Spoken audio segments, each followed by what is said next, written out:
These Mopar Door Sill Guards in brushed stainless with the Jeep logo on them are for those of you that have a 2007 and up 4-door JK and are looking to protect and also add some additional styling to your Jeep. This is also going to be a very easy to install product at a 1 out of 3 wrenches that won't take you more than 15 minutes to get installed.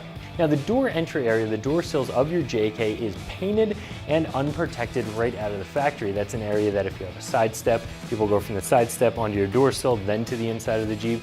Or even if you have a lower Jeep, people just hop in. Sometimes they drag their foot across the top of that door sill area. Whatever the case may be, the paint can get easily worn off of that door sill area, leading to a situation where you might end up with rust, or at the very least, just an area that doesn't look so nice. So if you already have some damage to that area, you're looking to cover it up, this is going to be a way to do that with something that's a very high quality piece that's going to look very, very finished and that has the Jeep logo on it to boot.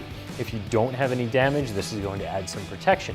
Now, just a note, if you are looking to cover up some damage, if you have a scratch that's down to the steel, you are going to want to paint that area first, even with just some touch-up paint, so that you don't end up covering up an area that's going to rust, and you'll end up with a problem that you can't even see until it's way too late.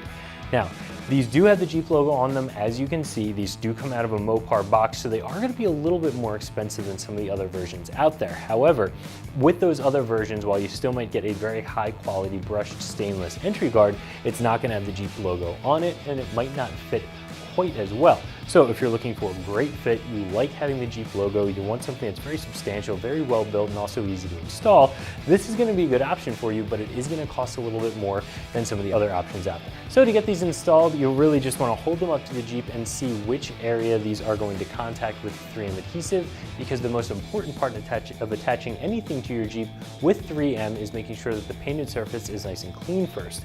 These do come with some alcohol prep pads, so once you see what areas need to be cleaned, wipe them down with the alcohol prep pad or just a good alcohol-based cleaner with a paper towel. Make sure the area is nice and clean. Then you can go ahead and peel the 3M backing off of this, set it in place, just give it a little bit of pressure, and you're done. A very simple 1 out of 3 wrench installation that won't take more than 15 minutes. So if you're looking for a high quality set of entry guards with the Jeep logo on them and you have a little bit of a higher budget, I would definitely recommend taking a look at this version from Mopar, and you can find them right here at ExtremeTerrain.com.